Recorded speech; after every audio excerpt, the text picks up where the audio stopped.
69 को देखिए, केमिस्ट्री का पोर्शन है, प्लीज आप लोग देखिए केमिस्ट्री।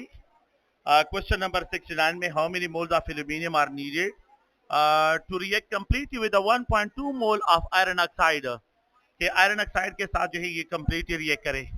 सुने प्लीज, तो ये बहुत आसान सा क्वेश्चन है। क्वेश्चन ये है कि 2 मोल ऑफ एल्यूमिनियम, अगर आप लोग मस्तूरात बस के खामोश हो जाएं तो यहाँ पे जो है ये 3 मोल्स ऑफ आयरन ऑक्साइड के साथ कंबाइन होता है।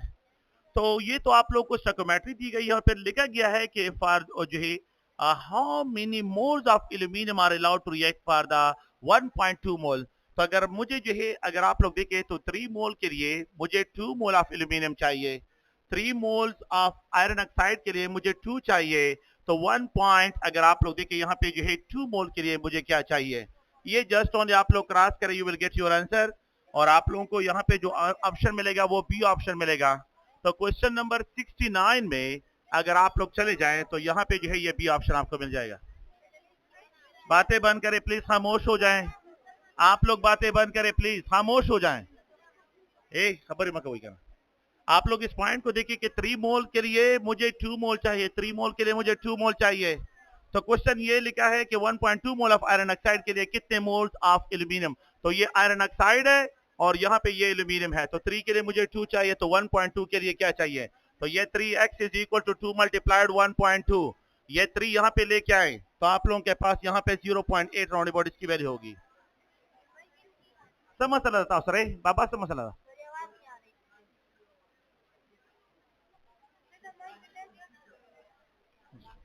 जगह खाली है, यहाँ पे भी जगह है, यहाँ पे भी जगह है, यहाँ पे भी आप लोग देखिए जगह है, आप लोग बैठ सकते हैं। बाबा आवाज साउंड सिस्टम दे ठीक है। तो आप लोग देखिए तो यहाँ पे इसमें पहला ऑप्शन जो है यहाँ पे बी ऑप्शन क्वेश्चन है। क्वेश्चन नंबर जो है वह आप लोग क्या सी कर रहे हैं। देखिए यहाँ पे बी जो है 0.8 मोल आ रहा है, तो ये 0.8 मोल है ना, ए बी फिर उसके बाद सी एंड डी है।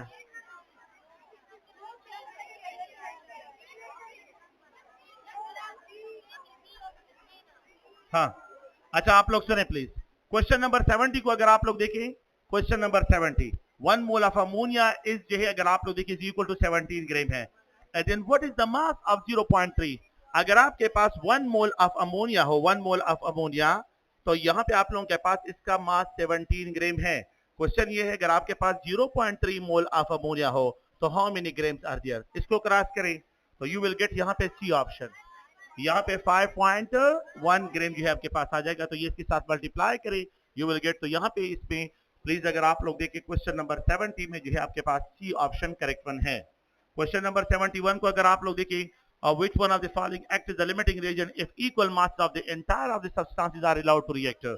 तो यहाँ पे मैग्नीशियम हाइड्रोक्साइड और HNO3 को, तो जब आपको इक्वल मासेस गिवन हो तो जिस सब्सटेंस का मास ज्यादा कंट्रीब्यूट करता है वही आपका लिमिटिंग रिएजेंट है। समझ रहे मेरी बात को। तो अगर आप लोग देखें, अगर 2 सब्सटेंसेस है, रिएक्टेंट सब्सटेंसेस है, और उसको आप लोग रिएक्ट कर रहे हैं और इससे प्रोडक्ट बना रहे हैं, और अगर आपको ये कहा जाए कि equal mass of the reactant are allowed to react, तो जिसका मास ज्यादा कंट्रीब्यूट करता है वही आपका लिमिटिंग रिएजेंट है, HNO3। तो the molar mass of HNO3 63 ग्राम है राउंड अबाउट। और अगर आप लोग देखें यहाँ पे मैग्नीशियम हाइड्रोक्साइड का मोलर मास अगर आप देखें 58 है, तो जिसका मास ज्यादा कंट्रीब्यूट करता है वही आपका लिमिटिंग रिएजेंट है, इक्वल मास इसमें। तो इसमें आप लोग प्लीज गौर से कि क्वेश्चन नंबर 71 में आप लोगों का जो है यहाँ पे बी ऑप्शन है, HNO3 का मास ज्यादा है। तो इक्वल मासेस में ये पॉइंट याद रखें कि आपके पास जिसका मोलर मास, जिसका मास ज्यादा कंट्रीब्यूट करता है वही आपका लिमिटिंग रिएजेंट होगा। बी ऑप्शन इसमें करेक्ट वन है। What is the amount of water produced when 0.4 gram of hydrogen gas is react with 3.2 gram of oxygen। ये पॉइंट अगर आप लोग देखें, अगर आपके पास ये 1 फॉर एग्जांपल ये हाइड्रोजन है, hydrogen is allowed to react with oxygen, यहाँ पे आपके पास वाटर प्रोड्यूस होता है। प्लीज अगर आप देखें 2 moles of hydrogen, 4 gram of hydrogen 32 ग्राम के साथ कंबाइन होते हैं तो 2 मोल ऑफ वाटर आपको मिलता है।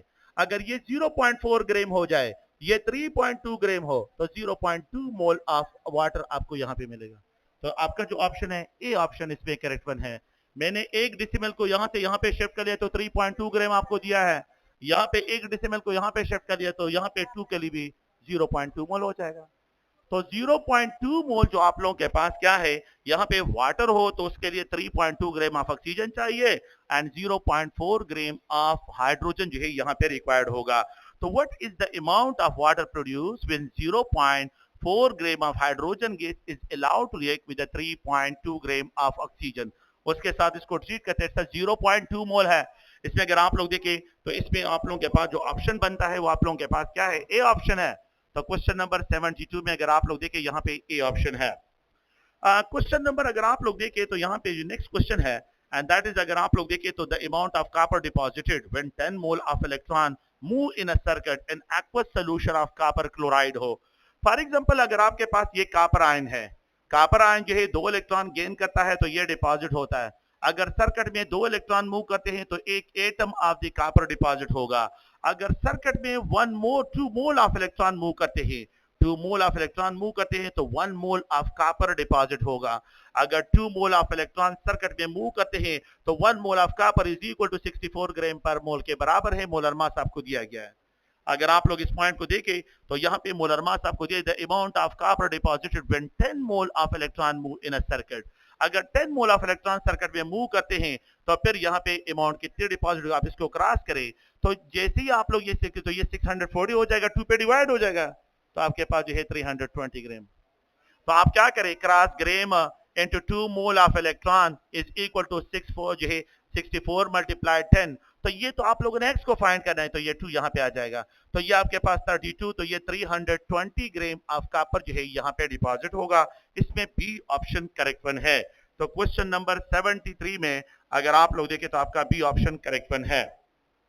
जी सॉरी ये फैराडे लॉ ही है ना, उसी चाहिए. Electrolysis of Faraday law of electrolysis है. इलेक्ट्रोलिसिस एक्सप्लेन है वही है. तो मोल का कंसेप्ट तो इसी वजह से यहाँ पे मिक्स कर लिया इसको. तो आप लोग प्लीज गौर से देखिए. The hypothetical compound of nitrogen containing, hypothetical compound है कंटेनिंग है. अगर आप लोग देखिए nitrogen nitrogen triple bond, nitrogen nitrogen double bond and nitrogen nitrogen single bond इसमें प्रेजेंट है. अच्छा, what is the expected sequence of the bond length and bond enthalpy. अगर आप लोग देखिए जब आपके पास बॉन्ड ऑर्डर इंक्रीज होता है, ये पॉइंट गौर से देखिए, ये बॉन्ड ऑर्डर है. यहाँ पे आप लोगों के पास जो है बॉन्ड ऑर्डर, यहाँ पे अगर आप लोग देखिए बॉन्ड ऑर्डर यहाँ पे 1 है, यहाँ पे बॉन्ड ऑर्डर 1, यहाँ पे बॉन्ड ऑर्डर 2, यहाँ पे बॉन्ड ऑर्डर 3. यहाँ पे बॉन्ड लेंथ सबसे कम होगा, यहाँ पे बॉन्ड लेंथ ज्यादा हो जाएगा और इसका बॉन्ड लेंथ सबसे ज्यादा हो जाएगा. अच्छा, जहां पे बॉन्ड लेंथ कम होता है वहां पे बॉन्ड एनर्जी ज्यादा होती है. समझ रहे, यहाँ पे बॉन्ड एनर्जी कम हो जाएगी और यहाँ पे बॉन्ड एनर्जी सबसे कम होगी. तो ये पॉइंट है. और इसमें सी ऑप्शन को देखिए, बॉन्ड लेंथ का ऑर्डर देखिए ना, बॉन्ड लेंथ का ऑर्डर आप लोग देखिए, यहाँ पे सबसे ज्यादा बॉन्ड लेंथ यहाँ पे, फिर उसके बाद ये है नाइट्रोजन नाइट्रोजन सिंगल बॉन्ड का बॉन्ड लेंथ सबसे ज्यादा और नाइट्रोजन नाइट्रोजन ट्रिपल बॉन्ड का बॉन्ड लेंथ यहाँ पे सबसे कम है. अगर आप लोग इस सीक्वेंस को देखें, दूसरे पॉइंट में अगर आप बॉन्ड एंथैल्पी इसको देखें तो फिर आपके पास इसका रिवर्स हो जाएगा. तो बॉन्ड एंथैल्पी यहाँ पे ज्यादा, फिर यहाँ पे सबसे कम यहाँ पे.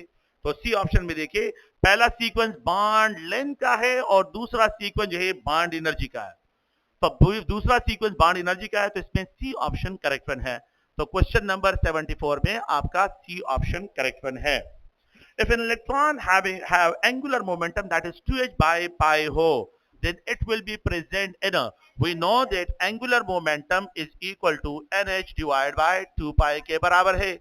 अगर आपके पास n की वैल्यू 4 हो तो mvr is equal to 4h divided by 2 pi, it will be equal to 2h by pi के साथ होगा.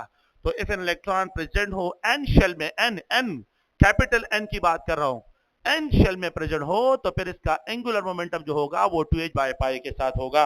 तो यहाँ पे जो है ये डी ऑप्शन इसमें है. क्वेश्चन नंबर 75 में डी ऑप्शन है. क्वेश्चन नंबर अगर आप लोग देखें तो यहाँ पे जो है 76, which one of the following can be the quantum numbers for in orbitals.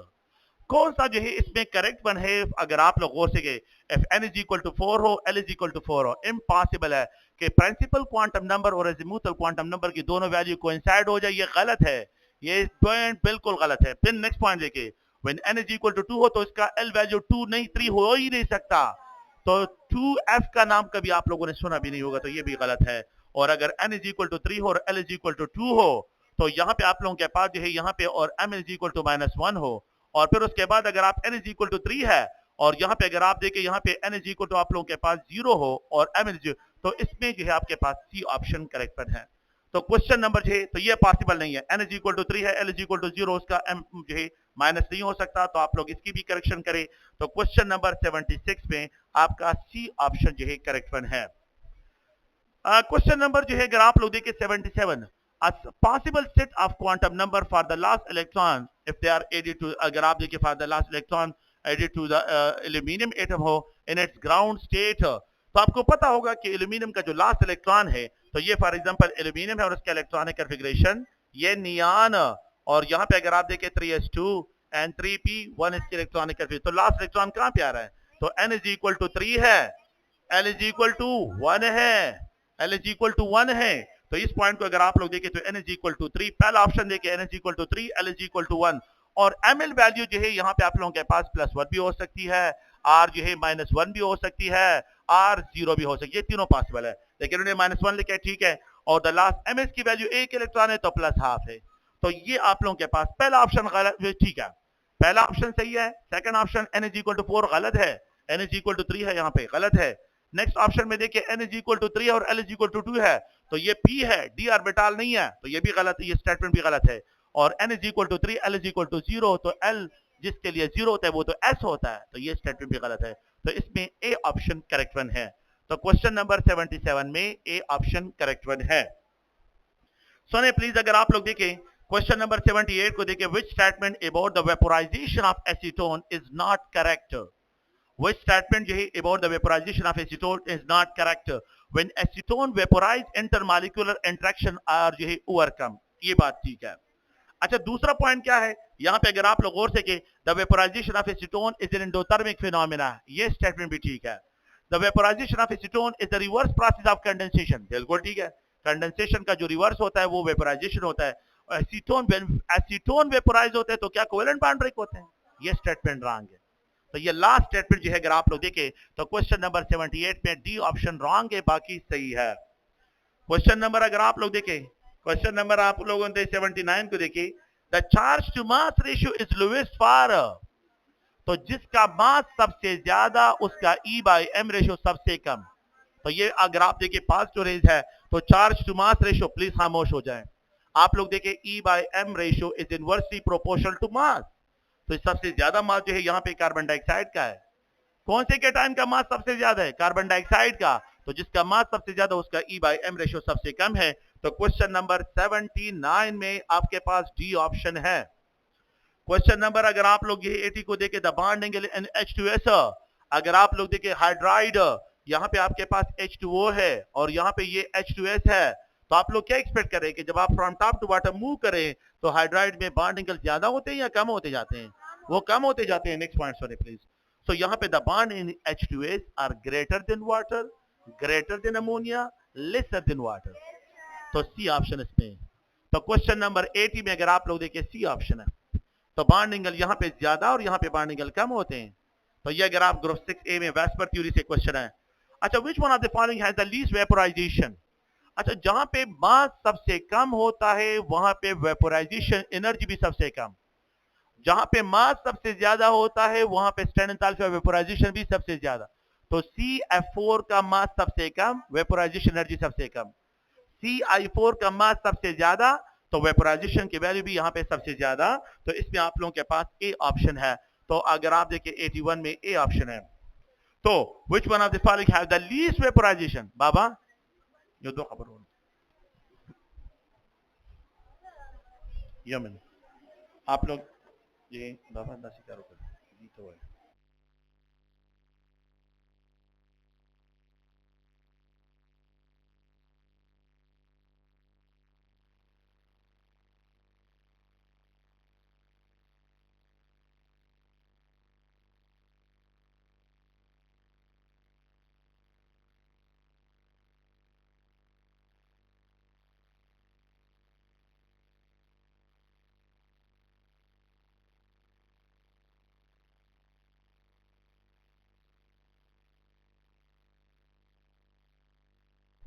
Number जो है आप लोगों के पास 81 था।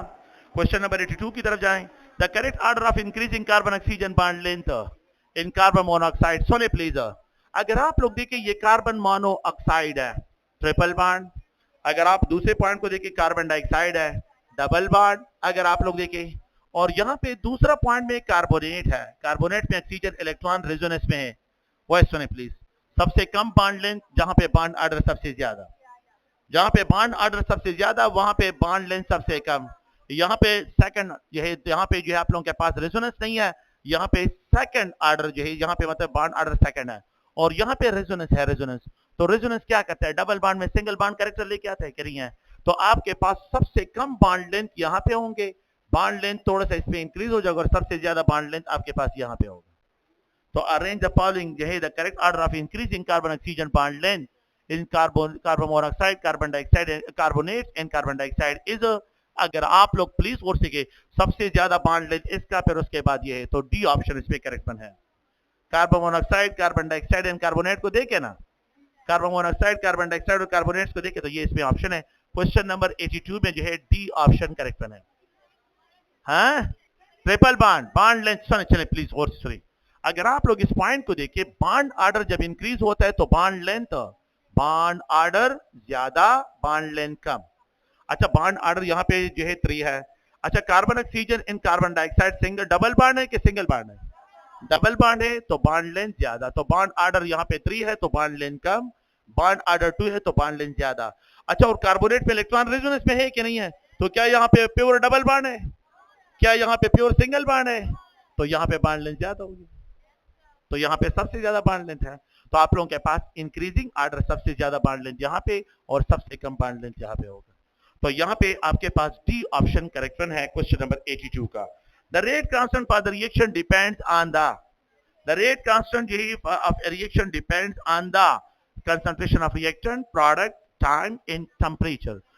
The rate constant is only temperature dependent property है, इट्स ओनली टेम्परेचर है कि टेम्परेचर चेंज होता है तो रेट कांस्टेंट की वैल्यू चेंज। तो दो डिफरेंट टेम्परेचर पे the value of K will be different, दो डिफरेंट टेम्परेचर पे the value of rate constant will be different. ये क्या होंगे, ये डिफरेंट होंगे। Indicate the compound which having a comparatively high boiling point हो, indicate the compound having comparatively, जे butane है और ब्यूटीन है, आइसोब्यूटाइलिन है और टर्मिनल अल्कीन है। तो आप लोग प्लीज याद रखें, जो इंटरनल अल्कीन होते हैं उनका बॉइलिंग पॉइंट ज्यादा होता है। आइसोब्यूटाइलिन इज मोर स्टेबल, आइसोब्यूटाइलिन की स्टेबिलिटी है, तो stability is not a physical property, वो तो आपके पास इलेक्ट्रॉनिक प्रॉपर्टी है। हम जो है इंटरमॉलिक्यूलर फोर्सेस की बात करते हैं, तो इंटरमॉलिक्यूलर फोर्सेस जहां पे ज्यादा होंगे वहां पे बॉइलिंग पॉइंट ज्यादा होगा। ब्यूटीन में जो इंटरनल अल्कीन्स होते हैं वो रिजिड हो जाते हैं, उस पर रोटेशन लॉक हो जाती है, तो वो अपने जो एडजेसेंट मॉलिक्यूल होते हैं उसके साथ जो इफेक्टिव इंटरमॉलिक्यूलर फोर्सेस डेवलप करते हैं, जिसकी वजह से बॉइलिंग पॉइंट वहां पे इंक्रीज हो जाता है। तो BUT and 2ENE, internal alkenes have more boiling point than the terminal, internal alkynes have more boiling point than the terminal। ये आपके कोर्स में ही है और आप लोगों ने प्लीज इसको भी ध्यान में रखना है। क्वेश्चन नंबर 84 में आप लोगों के पास बी ऑप्शन करेक्ट वन है। The enthalpy of mercury is considered to be negative. हाँ, the enthalpy of the mercury is considered to be, room condition पे मर्करी कौन से स्टेट में होता है, लिक्विड, तो इसकी स्टैंडर्ड एंथैल्पी को यहाँ पे 0 लेना है।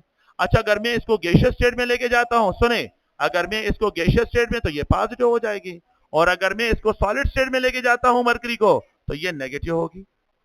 तो बातें बंद करिए प्लीज। यहां पे the enthalpy of mercury is considered to be negative in solid state, A option, mercury solid state, mercury solid state. तो यहां पे 85 में आपके पास ए ऑप्शन है। क्वेश्चन नंबर 86, अगर आप देखिए, change in enthalpy of a system is due to heat, is due to when heat enter into a system at a constant pressure. Enthalpy change is always measured at constant pressure.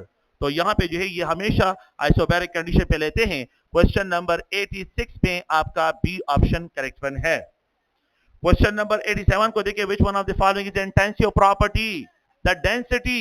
अगर आप लोग देखिए, अगर मेरे पास एक जो है tub of water हो और एक कप ऑफ वाटर हो, तो क्या कप ऑफ वाटर की जो डेंसिटी है और यहाँ पे एक टब ऑफ वाटर की डेंसिटी, इसमें 1 ml की ये कांस्टेंट होती है। अगर आपके पास टब ऑफ वाटर हो या कप ऑफ वाटर हो तो इनकी जो डेंसिटी है 1 ग्राम पर ml डेंसिटी होती है, कांस्टेंट होती है। और कलर जो है, कलर क्या अमाउंट पे डिपेंड करता है, नहीं करता, और एंथैल्पी करता है। तो यहाँ पे बोथ ए एंड बी जो है they are independent on the mass, ये मास। तो सिस्टम की वो प्रॉपर्टी जो मास इंडिपेंडेंट होती है उसको इंटेंसिव प्रॉपर्टी कहते हैं, वो कलर है और दूसरा जो है उसकी डेंसिटी है। तो यहां पे डी ऑप्शन है। क्वेश्चन नंबर 87 में डी ऑप्शन है। ना ना ना आप लोग सुने प्लीज, वो तो है लेकिन अगर आपके पास, आपको बात सुने लेकिन जमा खबर हो रही प्लीज, आप इसको जो है एक मास के साथ इस तरह कंपैरिजन करें। अगर आप देखिए density is equal to mass by volume है। आप लोग बातें बंद करें प्लीज, ये पॉइंट थोड़ा सा गौर से सुने। ये अगर आप लोग देखिए, अगर मैं आपको कहता हूं कि मेरे पास जो है वाटर है, उसकी डेंसिटी क्या होती है, 1 ग्राम पर ml कांस्टेंट होती है कि नहीं? अच्छा, अगर मेरे पास एक कप ऑफ वाटर हो और एक टब ऑफ वाटर हो, तो क्या इन दोनों की डेंसिटी जो है वो सेम होगी? इसमें 1 ml की डेंसिटी क्या होगी? 1 ग्राम ही होगी। 1 ग्राम पर ml उसकी डेंसिटी होगी, डिफरेंट नहीं होगी, चेंज नहीं होती। तो डेंसिटी एक सब्सटेंस के लिए फिक्स होती है, फिक्स टेम्परेचर पे, ठीक है, फिक्स होती है फिक्स टेम्परेचर पे। तो ये अगर आप लोग देखें तो इस पे डी ऑप्शन करेक्ट है। क्वेश्चन नंबर 87 में डी ऑप्शन करेक्ट है। क्वेश्चन नंबर 88 में देखिए, which one of the following has zero dipole movement? वह देखिए एक क्लोरीन फ्लोरीन बॉन्ड है, क्लोरीन फ्लोरीन के साथ बॉन्डेड है, तो ये डायपोलर है, ये डायपोलर है। Fluorine is more electronegative than chlorine, so the electron density will flow towards the fluorine। ये डायपोलर है, ये पोलर मॉलिक्यूल है। PCl3 पे लोन पेयर ऑफ इलेक्ट्रॉन है, तो PCl3 पे लोन ये पोलर है, लेकिन SiF4 ये आप लोगों के पास नॉन पोलर है। तो यहाँ पे जो है टेट्राफ्लोरो जो है सिलिकॉन जो है। तो क्वेश्चन नंबर 88 में आपके पास सी ऑप्शन करेक्ट वन है। क्वेश्चन नंबर अगर आप 88 को देखें तो यहाँ पे ये सी ऑप्शन इस पे करेक्ट वन है। अच्छा, बातें बंद करें प्लीज, नेक्स्ट पॉइंट की तरफ जाएं, शाबाश। Which one of the following structure, two structure और iso structure है? तो आप लोग देखिए स्टेनस क्लोराइड बेंड है, बेरिलियम क्लोराइड लीनियर है। NH3 ट्राइगोनल प्लेनर है, सॉरी पैरामिडल है, ट्राइगोनल पैरामिडल है, और BF3 ट्राइगोनल प्लेनर है। कार्बन डाइऑक्साइड लीनियर है, सल्फर डाइऑक्साइड बेंड है, और नाइट्रोजन ऑक्साइड भी बेंड है और सल्फर डाइऑक्साइड भी बेंड है। तो both of these are iso structure to one another. Question number 89 में आपके पास डी ऑप्शन करेक्ट वन है। बातें बंद करें प्लीज। The four quantum numbers for the 4pz orbital। तो प्लीज अगर आप लोग देखें तो यहाँ पे ये 4pz ऑर्बिटल ये रिप्रेजेंट करता है n को, n is equal to 4, ये रिप्रेजेंट करता है l is equal to 1, और यहाँ पे जो है आप लोगों के पास ml is equal to 0। तो ये आप लोगों के पास इसकी रिप्रेजेंटेशन है, z ओरिएंटेशन को रिप्रेजेंट करता है। ये अज़ीमुथल क्वांटम नंबर, ये अगर आप देखें, सॉरी मैग्नेटिक क्वांटम नंबर, ये अज़ीमुथल क्वांटम नंबर, और ये जो है प्रिंसिपल क्वांटम। तो 4 प्रिंसिपल, ये अज़ीमुथल, और ये आप लोगों के पास मैग्नेटिक क्वांटम नंबर की रिप्रेजेंटेशन है। तो इसमें सी ऑप्शन आप लोगों के पास करेक्ट वन है। क्वेश्चन नंबर 90 में आप लोगों के पास सी ऑप्शन करेक्ट वन है। बातें बंद करें प्लीज जी। जी के लिए 0 लेते हैं, ये आप लोग पे वही नाजिल होगी, तो आप अपने फरिश्तों के साथ ताल्लुकात थोड़े से सही रखें।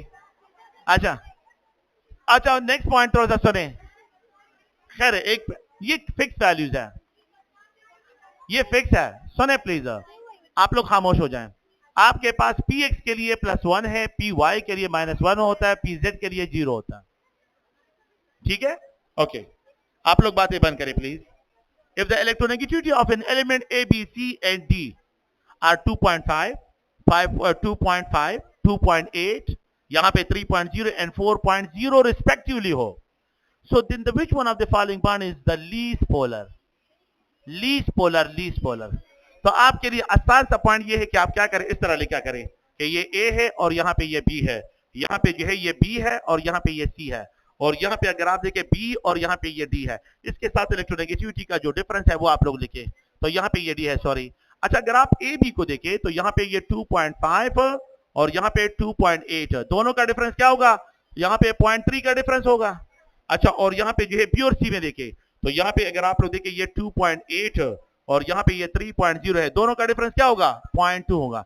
जहां पे the least difference of electronegativity होगा वो द लीस्ट पोलर होगा, सही है। जहां पे the least difference of electronegativity होगा वो लीस्ट पोलर होगा। तो यहाँ पे अगर आप लोग देखें डिफरेंस जो है 0.2 आ रहा है, तो मेरे ख्याल में सबसे यही है।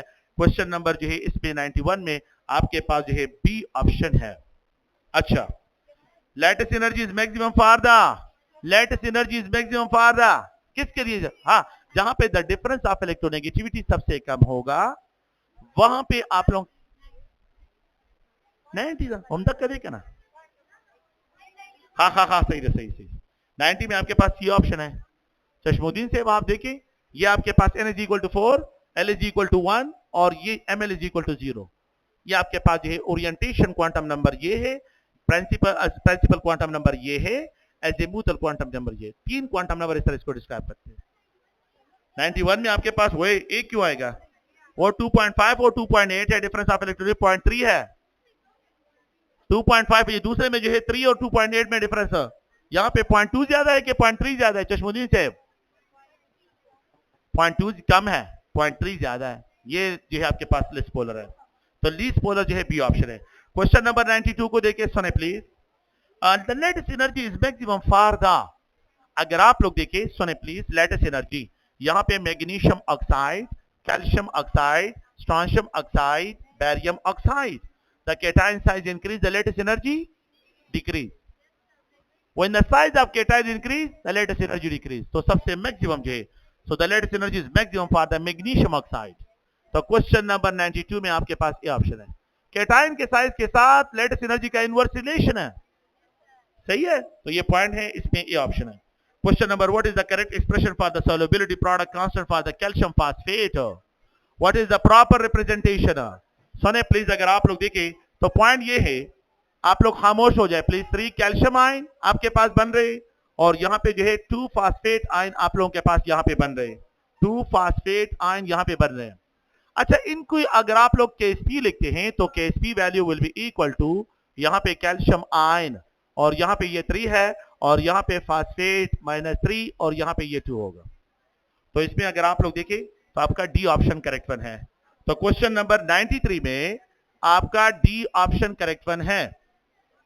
वो आप लोग बात सुने प्लीज, देखिए कैल्शियम सल्फेट है, कैल्शियम फास्फेट है, अगर आप इसको डिसॉल्व करते हैं तो ये 3 कैल्शियम आयन प्रोड्यूस करता है और ये 2 फास्फेट आयन प्रोड्यूस करता है। जब आप इसका KSP लिखते हैं तो आप लोगों ने इस तरह इसकी एक्सप्रेशन करनी है। ये आपका जो है यहाँ पे क्या हो जाए, कंसंट्रेशन टर्म, ये जो है इसका कंसंट्रेशन टर्म, ये कैल्शियम आयन हो गया, ये फास्फेट आयन हो गया और ये इसके कंसंट्रेशन टर्म्स हो गए, पावर में हो गए। तो ये KSP जो है इसकी एक्सप्रेशन इस तरह करते हैं। अच्छा, नेक्स्ट पॉइंट अगर आप लोग देखिए question number 94, for reaction carbon monoxide is allowed to react with nitrogen dioxide. ये रिएक्शन थोड़ा सा गौर से सुने कि अगर आप लोग देखिए carbon monoxide is allowed to react with nitrogen dioxide और यहाँ पे प्रोडक्ट आपको मिल रहा है, दैट्स नॉट इंपॉर्टेंट। क्वेश्चन ये है कि it is found that the order of reaction for carbon monoxide is 1 and nitrogen dioxide is also 1। It was found that the order for the reaction of nitrogen dioxide is also 1, carbon monoxide is also 1। दोनों के लिए 1 1 लिखा है, दोनों के लिए 1 1 लिखा है। आप लोग देखिए पॉइंट में देखिए लिखा है when the concentration of carbon monoxide is, let's suppose if the concentration is 0.1 है, यहाँ पे 0.1 है और उन्होंने लिखा है यहाँ पे रेट है, रेट ऑफ रिएक्शन है। रेट ऑफ रिएक्शन अगर आप लोग देखिए यहाँ पे x है, वो कहते हैं कि if the concentration of the carbon monoxide is 0.4 time increase करते हैं। सुने please, if the concentration is 4 time increase करता हूं, 0.4 टाइम इसको इंक्रीज करता हूं और यहां पे लिखा है व्हाइल द नाइट्रोजन डाइऑक्साइड की कंसंट्रेशन को 0.3 टाइम करता हूं, what about the rate, rate कितना टाइम इंक्रीज होगा? तो आप क्या करें, इन दोनों का रेशियो निकाले 4, इन दोनों का रेशियो निकाले 3, तो 4 मल्टीप्लाइड 3, तो आपके पास 12x जो है रेट ऑफ रिएक्शन, क्योंकि वो कहते हैं सेकंड पावर। बातें बंद करें please. With respect to nitrocarbon monoxide ये first power 4 time increase, with respect to nitrogen dioxide 3 time increase, तो ओवरऑल क्या होगा 4 multiplied 3, 12 time the rate of reaction. तो यहाँ पे ये 12x हो जाए। और आप लोग इस पॉइंट को गौर से सुनिए, क्वेश्चन ये है कि for the reaction carbon monoxide nitrogen dioxide are allowed to react, product ये बन रहा है, it was found that the order of reaction for carbon monoxide is 1 and nitrogen dioxide is also 1 in the rate expression when the concentration of carbon monoxide is 4 time increase and the concentration of nitrogen dioxide is so 4 multiplied। तो याद रखिए rate of reaction concentration क्या जो आप लोग के पास concentration होते हैं इन दोनों के प्रोडक्ट के साथ इसका डायरेक्ट रिलेशन है यहाँ पे। तो 4 मल्टीप्लाइड 3 12 बनता है, 12 time the rate of reaction यहाँ पे इंक्रीज होगा। इसमें क्वेश्चन नंबर 94 में आपका सी ऑप्शन करेक्ट वन है। क्वेश्चन नंबर अगर आप लोग देखिए 95, in aqua solution of hydrogen sulphide show equilibrium. यहाँ पे अगर आप देख, if a dilute hydrochloric acid, common ion effect है, question from common ion effect है। अगर आप देखिए हाइड्रोजन सल्फाइड है, अगर हम इसको जो है डिसॉल्व करते हैं तो यहाँ पे हाइड्रोजन सल्फाइड आपके पास आ जाता है हाइड्रोजन सल्फाइड यहां पे आ जाता है, हाइड्रोजन सल्फाइड जो है यहां पे आ जाता है। अगर आप लोग ये सिस्टम इक्विलिब्रियम है, अगर मैं इसमें हाइड्रोक्लोरिक एसिड डाल लेता हूं तो हाइड्रोक्लोरिक एसिड हाइड्रोजन आयन बढ़ाता है कि नहीं है? तो कौन से आयन बढ़ जाएंगे? तो क्या ये इक्विलिब्रियम रिवर्स डायरेक्शन में चला जाए कि नहीं? कॉमन आयन इफेक्ट हो तो depressing of the ionization of a weak acid by addition of a common ion effect, common ion species is known as common ion effect होगा। तो मुझे बताएं, अगर मैं हाइड्रोजन आयन बढ़ा देता हूं तो हाइड्रोजन सल्फाइड की कंसंट्रेशन ज्यादा हो जाएगी या जो है H2S की कंसंट्रेशन ज्यादा हो जाएगी? H2S की ज्यादा हो जाएगी और इसकी कंसंट्रेशन कम हो जाएगी इक्विलिब्रियम पे। इक्विलिब्रियम रिवर्स डायरेक्शन में जाएगा। अब सुने please. So the equilibrium constant will change, कुछ नहीं होता है। The concentration of H2S will increase, H2S with a negative charge, HS with a negative charge increase, गलत है, decrease होगा। The concentration of undissociated hydrogen will decrease, नहीं, वो decrease नहीं होगा, वो increase होगा। तो the concentration of H2S with a negative charge decrease होगा, ये decrease, it will decrease। तो इस पे आपके पास D ऑप्शन। क्वेश्चन नंबर 95 में D ऑप्शन है, सुने please. A system is in equilibrium में है और इसमें हम बाहर से HCl ऐड करते हैं। ले शार्टर प्रिंसिपल के मुताबिक हाइड्रोजन आयन कंसंट्रेशन बढ़ जाएगी। इक्विलिब्रियम कौन से डायरेक्शन में मूव करेगा? रिवर्स डायरेक्शन में चला जाएगा। तो मुझे बताए इसकी कंसंट्रेशन ज्यादा हो जाएगी या कम हो जाएगी? कम हो जाएगी, तो इसकी कंसंट्रेशन डिक्लाइन। लास्ट स्टेटमेंट को देखिए, the concentration of H2S with -1 charge will decrease, ये डिक्रीज हो जाएगी। अच्छा, क्वेश्चन नंबर 96 को देखें। ये क्वेश्चन थोड़ा सा आप लोग गौर से सुने। क्वेश्चन नंबर 96 में अगर आप लोग देखें तो यहां पे आप लोगों से क्वेश्चन क्या डिमांड है? स्टैंडर्ड हाइड्रोजन के साथ आप लोगों ने कपल करना है। इस पॉइंट को अगर आप लोग देखें, ये पॉइंट थोड़ा सा गौर से सुने। क्वेश्चन ये, विच one of the following element rod when put it into the aqueous solution of HCl will release hydrogen gas? अच्छा, आप लोगों को एक दिया है, ए ऑप्शन में दिया है कि मैंगनीज का रिडक्शन पोटेंशियल दिया है कि यहां पे आप रिडक्शन पोटेंशियल है, आरपी है reduction potential, and that is equal to -1.03 volt है। अच्छा, दूसरा पॉइंट यहां पे दिया है, बी ऑप्शन में कॉपर दिया है और उसके साथ जो है यहां पे ऑक्सीडेशन पोटेंशियल लिखा है और ऑक्सीडेशन पोटेंशियल इसका -0.34 वोल्ट लिखा है। अच्छा, फिर अगर आप लोग आगे चले जाए तो यहां पे लिखा है सी ऑप्शन में कि सिल्वर का ऑक्सीडेशन पोटेंशियल लिखा है and that is equal to minus जो है 0.8 वोल्ट लिखा है। अच्छा, फिर आगे अगर आप लोग चले जाए तो डी ऑप्शन में गोल्ड है और इसका जो है अगर आप रिडक्शन पोटेंशियल देखें तो यहां पे लिखा है 1.50 वोल्ट है। ये पॉजिटिव साइन है। आप लोग सुने प्लीज, जिस एलिमेंट का रिडक्शन पोटेंशियल लो होगा वो हाइड्रोजन को फ्रॉम द सॉल्यूशन लिबरेट करेगा, फ्रॉम देयर एसिडिक सॉल्यूशन से वो रिलीज करेगा। जिसका रिडक्शन पोटेंशियल ये है क्या हो, देखिए इसका ऑक्सीडेशन पोटेंशियल नेगेटिव है। वो जिसका ऑक्सीडेशन पोटेंशियल नेगेटिव होता है वो इलेक्ट्रॉन लेता है, देता नहीं है। वो इलेक्ट्रॉन लेता है, जिसका ऑक्सीडेशन पोटेंशियल नेगेटिव है वो इलेक्ट्रॉन लेता है, देता नहीं है। वो इसका ऑक्सीडेशन पोटेंशियल देखे नेगेटिव है, ये भी इलेक्ट्रॉन लेता है। गोल्ड का फिर क्या लिखा है? रिडक्शन पोटेंशियल, इसका पॉजिटिव क्या नेगेटिव है? ये भी इलेक्ट्रॉन लेगा, जिसका पॉजिटिव है वो भी लेगा, जिसका रिडक्शन पोटेंशियल नेगेटिव है वो इलेक्ट्रॉन देगा। तो सर मैंगनीज को अगर आप हाइड्रोजन HCl में डाल देंगे तो वो हाइड्रोजन को इलेक्ट्रॉन देगा और सोल्यूशन से हाइड्रोजन गैस को लिबरेट करेगा।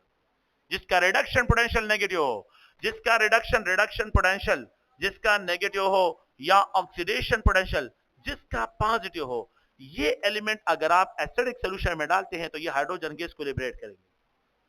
ये क्या करेंगे? ये हाइड्रोजन गैस को लिबरेट करेंगे। और जिनका रिडक्शन पोटेंशियल पॉजिटिव हो और ऑक्सीडेशन पोटेंशियल नेगेटिव हो तो वो फिर हाइड्रोजन गैस को लिबरेट नहीं कर सकते।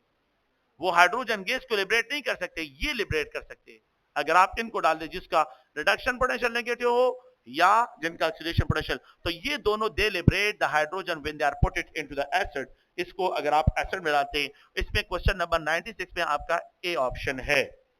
क्वेश्चन नंबर अगर आप लोग देखें 97, what is the expected cell potential of galvanic cell for the two half reaction?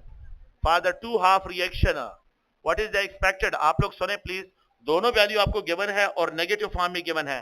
तो जब भी आपको नेगेटिव गिवन हो तो ई सेल पोटेंशियल को फाइंड आउट करने के लिए, ईएमएफ को फाइंड आउट करने के लिए आप लोगों ने क्या करें? ईएमएफ को फाइंड आउट करें, ई कैथोडिक माइनस ई एनोडिक, दोनों का डिफरेंस निकालना है।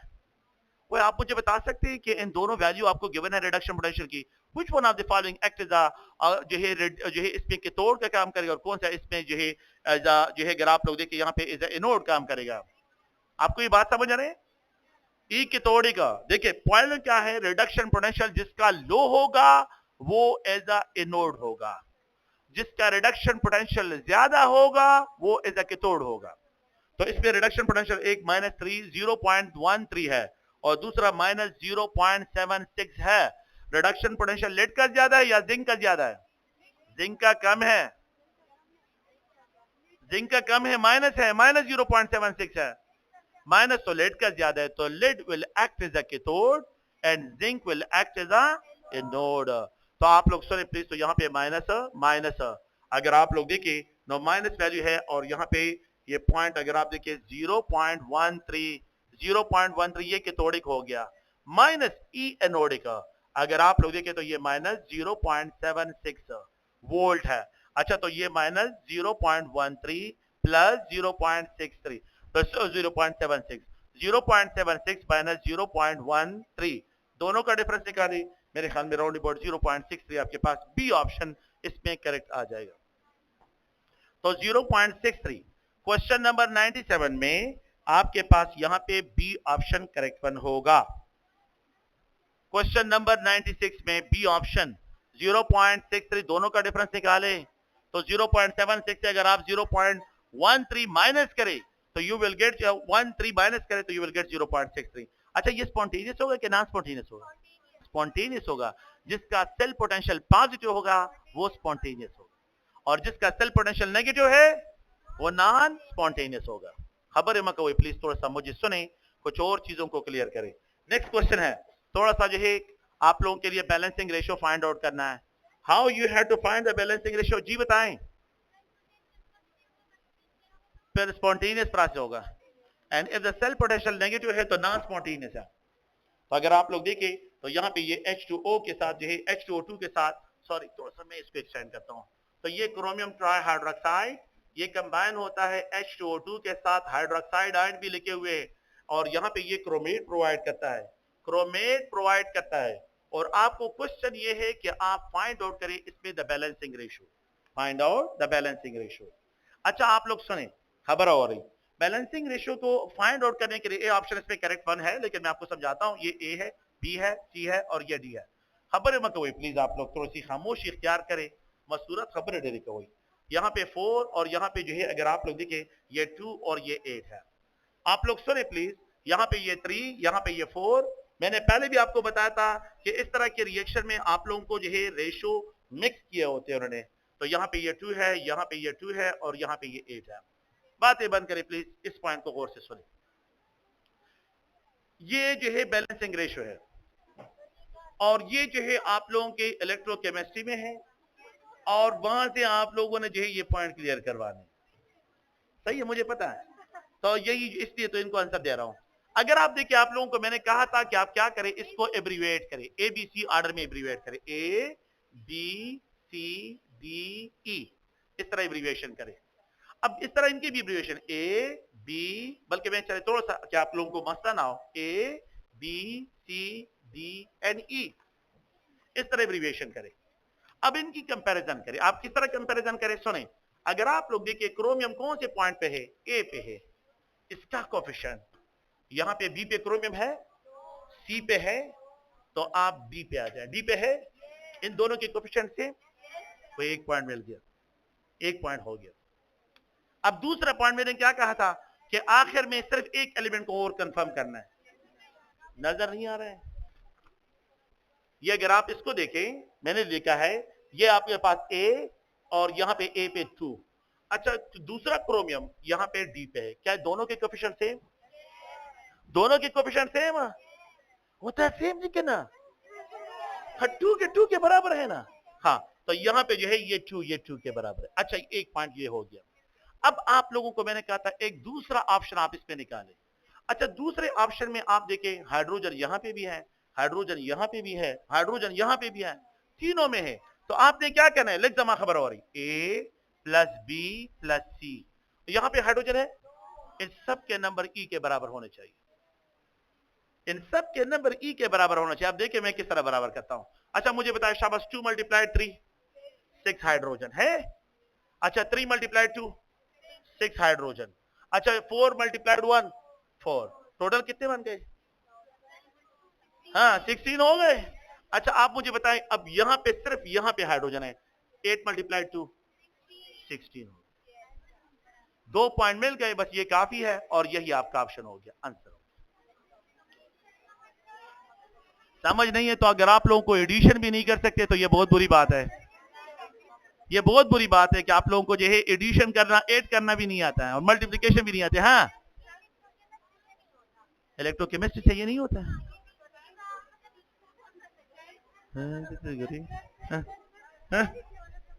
हाँ देखो गुरे को ये इलेक्ट्रोकेमिस्ट्री में नहीं होता है, इसका मतलब है कि इलेक्ट्रोकेमिस्ट्री चैप्टर पढ़ा ही नहीं है आपने। अच्छा सुने प्लीज, ये अगर आप लोग देखिए 2 मल्टीप्लाई 3, हाइड्रोजन कितने हैं यहाँ पे? 3 ऑलरेडी है तो 2 मल्टीप्लाई करूंगा कितने हो जाएंगे? 6। अच्छा यहाँ पे कितने हैं? 2, ये 3 मल्टीप्लाई करूं तो कितने होंगे? 6। अच्छा यहाँ पे कितने? 1, 4 मल्टीप्लाई करें तो 4, टोटल कितने हो गए? 16, 16, 8 मल्टीप्लाई 2 60, सेट भी हो गए। जब 2 पॉइंट मिल जाए बस ये काफी है, देयर इज नो नीड कि आप आगे जाएं और आगे इस पे अपना दिमाग खपाएं, बस ये 2 पॉइंट्स काफी है आपके लिए, इनको आप लोग ध्यान में रखें। तो ये बैलेंसिंग रेशियो जो है आप लोगों ने इस तरह फाइंड आउट करना है और ये बहुत आसान सा क्वेश्चन होता है, आप लोगों ने अपने लिए ऐसे ही से प्रॉब्लम बनाया होता है। ए ऑप्शन इसमें है, क्वेश्चन नंबर ये कौन सा है? 98। क्वेश्चन नंबर 98 में ए ऑप्शन करेक्ट वन है। खबर है कोई please? The endothermic reaction, the endothermic reaction, the endothermic, please आप जो है अगर आपका फिर भी मसला है तो क्लास में खत्म करता हूं, फिर आप आ जाए मेरे डिस्कशन। ये क्वेश्चन है फिर बिल्कुल मैं आपके लिए मसला हल कर दूंगा, लेकिन वो थोड़ा सा लिमिटेड टाइम होता है, वो फिर हमें जो है हमारे साथ लड़ाई पे आ जाए, जरूरत का करना, खत्म का करना, तो वो फिर जो है हमारे साथ लड़ाई पे आते हैं। इसलिए इस लड़ाई से बचने के लिए आप जो है जो भी क्वेश्चन हो वो फिर बात भी करें। Endothermic reaction among the following is dehydrogenation of ethane into ethyne. Removal of hydrogen एक एंडोथर्मिक फिनोमेना है, द एडिशन ऑफ हाइड्रोजन एक एक्सोथर्मिक है। The decomposition of water, water को अगर मैं डिकम्पोज कर तो ये भी एंडोथर्मिक है। और the conversion of graphite into diamond, तो ग्रेफाइट की एनर्जी 0 और डायमंड की एनर्जी प्लस 1.9, दोनों ये सब के सब एंडोथर्मिक है, सब के सब एंडोथर्मिक है। All of these are endothermic, all of they वो। क्वेश्चन नंबर यहाँ पे 99 आपका, सॉरी 99 में डी ऑप्शन है। अच्छा क्वेश्चन नंबर जो है अगर आप लोग देखें यहाँ पे 100, question number 100, for preparing a buffer solution of pH4 by mixing of sodium acetate and acetic acid, the ratio of the concentration of salt and acid, Ka value आपको गिवन है। ये बात गौर से सुने, ओए गली शेख, बफर सोल्यूशन से ये क्वेश्चन है और बफर सोल्यूशन का pH is all pH of the buffer solution is equal to pKa and plus log of salt concentration divided by acid concentration। बातें बंद करें प्लीज। जब pH और pKa उस कंडीशन पे दोनों बराबर होते हैं जब साल्ट और एसिड की कंसंट्रेशन इक्वल हो। बफर सॉल्यूशन में जब साल्ट और एसिड की कंसंट्रेशन इक्वल हो तो उस सॉल्यूशन का pH और उसका pKa वैल्यू दोनों बराबर हो जाते हैं। अगर आप, हाँ क्वेश्चन ये तो बखाम पर सेट तो उधरेगा वहां खाली गिले ना क्या से गिला क्या भाई। अच्छा तो pH is equal to pKa and plus log of salt divided by acid concentration, ये हेंडरसन हेज़लबाच इक्वेशन है for the pH determination of buffer solution. अच्छा आप लोगों को यहाँ पे जो है जब ये दोनों कंसंट्रेशन इक्वल हो pH और pKa भी बराबर हो गए, अगर साल्ट की कंसंट्रेशन, बातें बंद करें please, greater than the acid concentration हो तो फिर pH of the buffer will be greater then the pKa है। अच्छा अगर आपके पास एसिड साल्ट की कंसंट्रेशन लेसर हो देन द एसिड कंसंट्रेशन तो फिर pH of the buffer solution will be lesser than the pKa होगा। अच्छा आप लोगों को यहाँ पे pKa नहीं दिया है, Ka दिया है, तो Ka को आप pK में कन्वर्ट कर सकते हैं। तो सॉल्यूशन का pH दिया है कि pH of the buffer solution is equal to 4 और Ka वैल्यू 1 × 10⁻⁵ दिया है। इसको मैं pKa में कन्वर्ट करता हूं तो सिर्फ ये 5 यहाँ पे लिखते, -5 को पॉजिटिव लिखे, क्योंकि लॉगरिथम का काम ये होता है कि वो नेगेटिव वैल्यू को पॉजिटिव में लेके आता है, वो जो नेगेटिव वैल्यू होती है उसको राउंड वैल्यू में लेके आते हैं pK। अब कौन सी वैल्यू ज्यादा है? हाँ pH ज्यादा है, pH ज्यादा है, pKa ज्यादा है। हाँ तो जब pH कम है हाँ और pKa ज्यादा है तो ये कंडीशन अप्लाई होगी नहीं, जिसमें आपके पास क्या है यहाँ पे आप लोगों के पास acid concentration should be greater than. अच्छा, इन दोनों में कितना डिफरेंस है? इन दोनों में कितना? 1 का डिफरेंस है, 1 पावर। और जब पावर होता है, पावर की वैल्यू 1 है, तो जब पावर की वैल्यू 10 रेज़्ड टू पावर 1 हो, 10 रेज़्ड टू पावर 1 हो, हाँ, तो उसके लिए, अच्छा 100 हो तो उसके लिए 2। अगर 2 का डिफरेंस होता है तो वो 100 को रिप्रेजेंट करते हैं, अगर 1 का डिफरेंस है तो ये 10 को रिप्रेजेंट करते हैं, अगर 3 का डिफरेंस हो, सही है ना? तो ये आप लोग के पास पावर जो है, जब लॉगरिथम लेते हैं तो पावर जो है वो पॉजिटिव में आ जाते हैं। अच्छा, अब सुने प्लीज, तो किसकी कंसंट्रेशन ज्यादा होनी चाहिए? किसकी कंसंट्रेशन ज्यादा? एसिड की। तो आपके पास 1:10, साल्ट की कंसंट्रेशन 1 और एसिड की कंसंट्रेशन 10 हो तो 10 raised to power minus 10 raised to power. तो सुने, जमा खबर हो रही, pH is equal to pKa, और यहाँ पे log अगर ये 1 हो और ये 10 हो, सुने, तो pH is equal to pKa, pKa की वैल्यू 5 है, and plus log 10 raised to power minus 1, power पहले आ जाएगा, pH is equal to 5 minus 1 is equal to 4,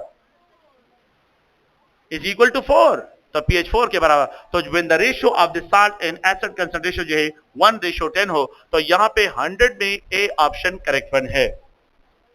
The radius of an orbit, जो है the radius of orbit of an electron and velocity of electron have inverse relation। याद रखिए, जो electron nucleus के करीब होता है उसकी वेलोसिटी ज्यादा, जो इलेक्ट्रॉन न्यूक्लियस से फार अवे होता है उसकी वेलोसिटी कम। तो वेलोसिटी ऑफ द इलेक्ट्रॉन का आर के साथ इनवर्स रिलेशन है, यार इज इनवर्स रिलेशन है। बी ऑप्शन है क्वेश्चन नंबर 101 में, बी ऑप्शन। क्वेश्चन नंबर 102 में, the oxidation number of nitrogen in which one of the following oxide is the lowest? हाँ, N2O लाफिंग गैस।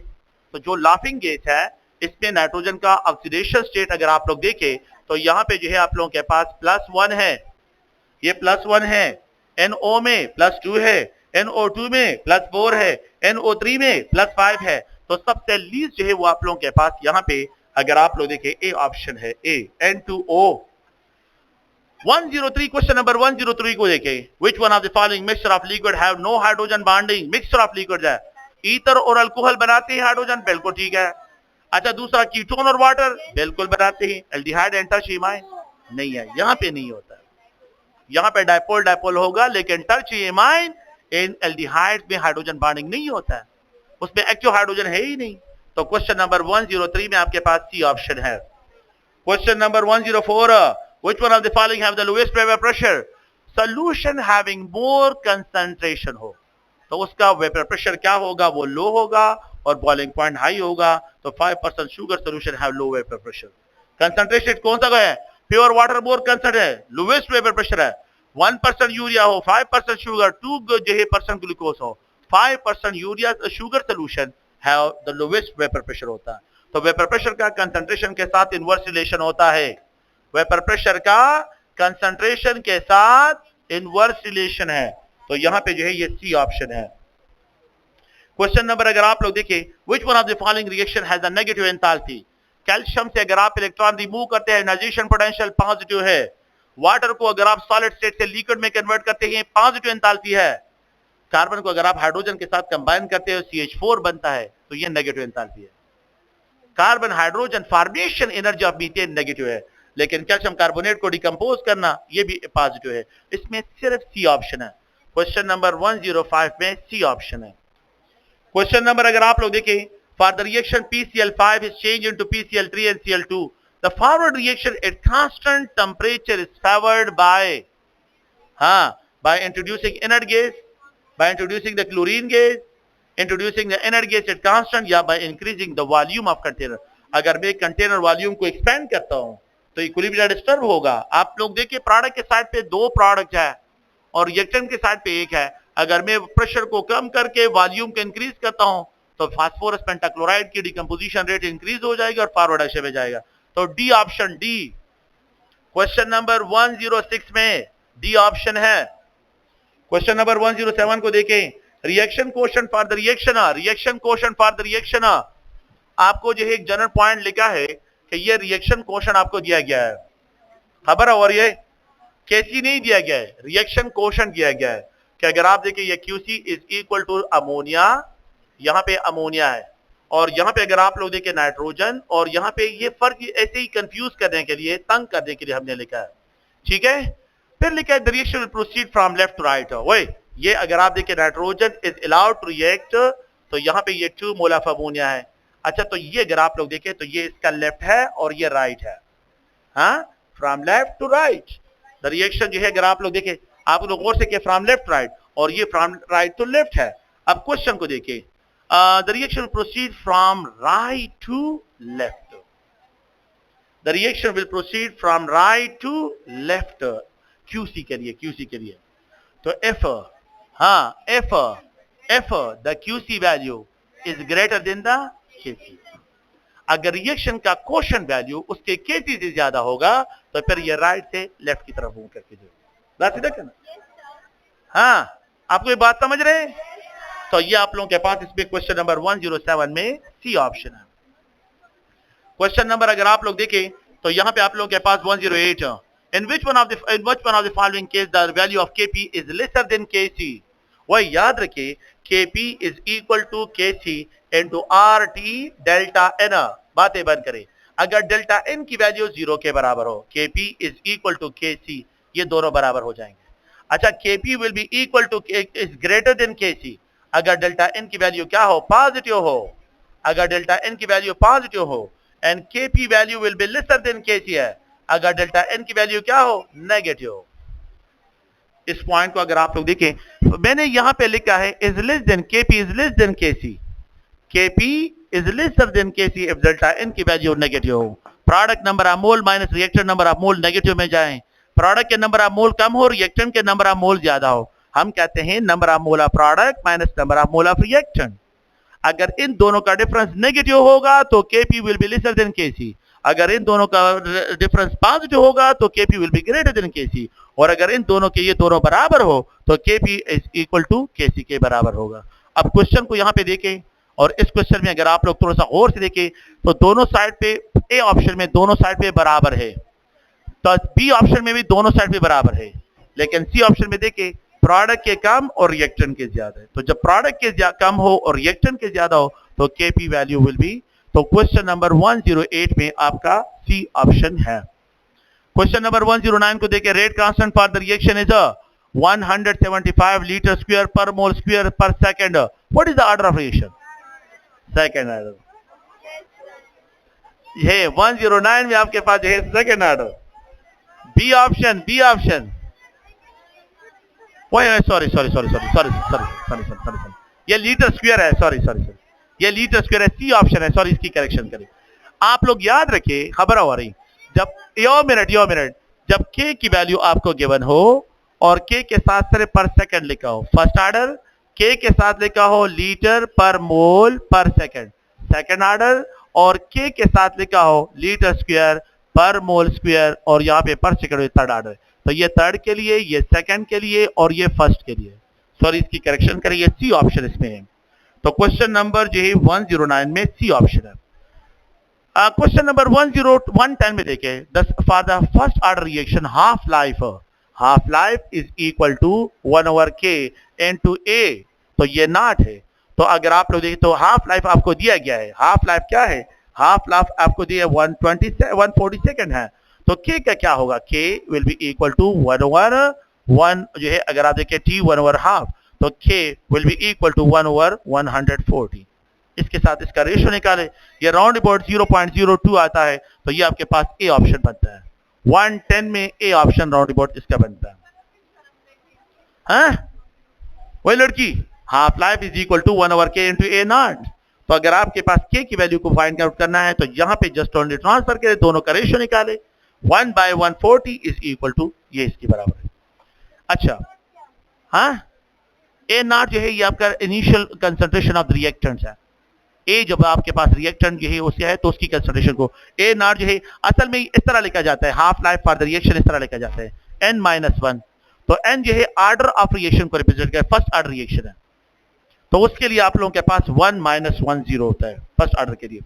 अच्छा, if the rate constant for the reaction, ये तो आप लोग, if the rate constant for reaction is K is equal to 1 × 10⁻, ये जो है अगर आप पर मोल पर सेकंड है, पर मोलर, ये सेकंड ऑर्डर हो गया, कंसंट्रेशन पर मोलर पर सेकंड है। अच्छा, so the rate of such reaction जो है अगर आप लोग increases by by increases by time by doubling its concentration and its order will be. हाँ खबर और इस पॉइंट को देखें, ये पॉइंट थोड़ा सा sorry, if the rate for the reaction आप लोगों को दिया गया है और उसके साथ यूनिट लिखा गया है, यूनिट उसके साथ लिखा गया है, यूनिट अगर आपके पास ये यूनिट लिखा हो या ये यूनिट लिखा हो पर मोलर पर सेकंड, ये भी सेकंड ऑर्डर के लिए है, क्योंकि पर मोलर को जब आप एक्सपेंड करते हैं तो पर मोल इनटू लीटर हो जाता है। ठीक है, तो आप लोगों के पास ये है, ये पर मोलर पर सेकंड भी सेकंड ऑर्डर के लिए के लिए यूनिट है। अच्छा, तो पहला यूनिट से आप लोगों ने पहचान करना है कि ये कौन सा ऑर्डर रिएक्शन है। फिर उसके बाद so the rate of reaction increases, so the rate of reaction increases 4 times bye doubling it's concentration and it is the कौन सा ऑर्डर होगा, सेकंड। तो बी ऑप्शन इसमें करेक्ट है। क्वेश्चन नंबर 111 में बी ऑप्शन है, जिसमें पॉइंट लिखा है 4 time the rate of reaction increase होगा and the order of reaction क्या है, ये सेकंड है, and the order of reaction जो है ये सेकंड है। क्वेश्चन नंबर 112 को देखें, the rate of reaction does not depend on the molecularity, non active masses and active masses. Rate of reaction depends on the active masses, but it is independent on the molecularity and non-active masses. तो both A and B. Question number 112 is आपका क्या है, यहाँ पे D option है। So please आप लोग खामोश हो जाएं। मॉलिक्यूलरिटी आप लोगों ने हमेशा रेट डिटर्मिनिंग स्टेप से मैयर कर दिया है, उसका जो है थ्योरेटिकल आइडिया है, वो रेट ऑफ रिएक्शन को इफेक्ट नहीं करता। क्वेश्चन नंबर 113 को देखिए, the factor which effect the rate of reaction but not the rate constant. हाँ, टेम्परेचर इफेक्ट करता है, nature of the reaction effect करता है, कंसंट्रेशन इफेक्ट नहीं करता। तो यहाँ पे क्वेश्चन नंबर 113 जो है वो सी ऑप्शन है। क्वेश्चन नंबर 114 को देखें, a liquid with a strong intermolecular forces does not have high boiling point, हाँ हाई वेपर प्रेशर। जिन मॉलिक्यूल में इंटरमॉलिक्यूलर फोर्सेस तगड़ा होंगे तो उनका वेपर प्रेशर लो होगा, हाई वेपर प्रेशर उनका नहीं होगा। तो इसमें जो है अगर आप लोग देखें बी ऑप्शन है। क्वेश्चन नंबर 114 में बी ऑप्शन करेक्ट है। Question number 115 is always taken as positive. हाँ, enthalpy of combustion हमेशा negative, neutralization हमेशा negative और atomization हमेशा positive होता है। तो C ऑप्शन है। Question number 115 में C ऑप्शन है। Question number 116, which one of the following is a non-crystalline solid pair? Diamond wood या wood and glass? ठीक है, तो B ऑप्शन है। Question number 116 में B ऑप्शन करेक्ट है। हाँ, सक्रोज क्रिस्टलाइन है, सक्रोज मॉलिक्यूलर क्रिस्टल है। ठीक है, और ये जो है सी में अगर आप देखिए ग्लास है और टेबल साल्ट है, टेबल नहीं है टेबल साल्ट है। ठीक है, तो ये टेबल साल्ट है। ऐसा ना हो कि आप लोग टेबल को जो है कंसीडर करके टेबल भी जो है मारते हैं, तो ये टेबल साल्ट सोडियम क्लोराइड की बात हो रही है। आपका नंबर भूलिएगा, नंबर की बलाड़ी थी। तो 117, क्वेश्चन नंबर 117 अगर आप लोग देखें तो the stability of ionic solid have inverse relation. हाँ, इंटर आयोनिक फोर्सेस जितने ज्यादा होंगे तो स्टेबिलिटी ज्यादा। अच्छा, रेडियस रेशियो जितना ज्यादा होगा स्टेबिलिटी ज्यादा, टेम्परेचर जितना ज्यादा होगा स्टेबिलिटी ऑफ क्रिस्टल कम होगी। तो यहाँ पे inverse relation with the C option है। Inverse relation with temperature C option है। The total number of element of symmetry, मेरे ख्याल में ये तो जो है सबको पता होगा, एंड दैट इज 180 में जो है 118 में 23 एलिमेंट ऑफ सिमेट्री होते हैं। किसी भी क्यूब में आप लोगों के पास 23, जिसमें एक सेंटर होता है, 13 एक्सिस होते हैं और 9 जो है प्लेन ऑफ सिमेट्री होते हैं। ठीक है, एक एक्सिस होता है, 13 जो है आप लोगों के पास एक्सिस होते हैं और 9 इसमें जो है centre sorry plane of symmetry होते हैं। 13 इसमें एक्सिस ऑफ सिमेट्री होते हैं, एक्सिस ऑफ सिमेट्री 13, 9 जो है प्लेन ऑफ सिमेट्री होते हैं और एक इसमें सेंटर होता है। अच्छा, एक centre of symmetry. Question number 119 को अगर आप लोग देखें, the number of atom per unit cell in BCC, FCC and P type. हाँ, तो 241 है कि नहीं है? बीसीसी कितने से बना होता है और एफसीसी और सिंपल, शाबाश, ये तो आप लोग तगड़ा हो गए। तो 119 में अगर आप लोग देखें तो यहाँ पे आपका बी ऑप्शन करेक्ट है। Question number, which one of the following ionic solid have greater radius ratio? Cation का साइज जहां पे ज्यादा होगा रेडियस रेशियो, आरबी क्लोराइड, तो Rb chloride have more radius ratio होगा। तो 120 में आप लोगों के पास डी ऑप्शन है। Question number 122, which one of the following gas is the least denser at HTP? हाँ, CH4 है, जिसका मोलर मास सबसे कम है। We know that the density is equal to PM divide by RT। तो density का molar mass के साथ डायरेक्ट रिलेशन है। तो जिस गैस का मोलर मास ज्यादा होगा उसकी डेंसिटी ज्यादा, जिसका मोलर मास कम उसकी डेंसिटी कम। तो डी ऑप्शन है। क्वेश्चन नंबर 121 में डी ऑप्शन है। क्वेश्चन नंबर 122 में what is the change in volume? अगर आप लोग देखिए, observe if 60 ml of a gas is cooled from 3.0 degree centigrade to 5.0 centigrade. हाँ, क्वेश्चन नंबर 122 में आप लोगों के पास जो है डी ऑप्शन बनता है। किस तरह बनता है सुने प्लीज, मैं समझाता हूं। इनिशियल वॉल्यूम गिवन है, इनिशियल टेम्परेचर गिवन है। वह बातें बंद करें प्लीज, खामोश हो जाए। आप लोग ये पॉइंट थोड़ा सा सुने।